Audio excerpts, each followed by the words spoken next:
So today I'm going to give you 3 tips for dealing with flaky clients.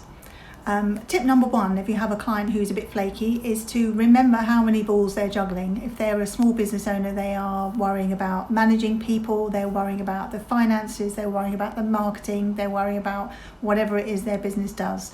They've got a lot of competing demands on their time, so if you're finding them a bit flaky, not getting back to you about something, just remember how many things they're having to worry about. Tip number 2 is to get to know them really well. If you know how they work and what else is going on, how they deal with things, how they respond to advice, then you can adjust how you work with them accordingly so that if they are a bit flaky, it doesn't actually matter and you can minimise the impact of that. And tip number 3 is to chase them and remind them if you need to. If you've put a policy in for them to review or have drafted a letter or a proposal you put to them and you need their feedback, it's fine to chase them, it's fine to remind them of that. And I always say that because I can be a bit flaky sometimes with people where I'm their client because I've got so many things I'm worrying about.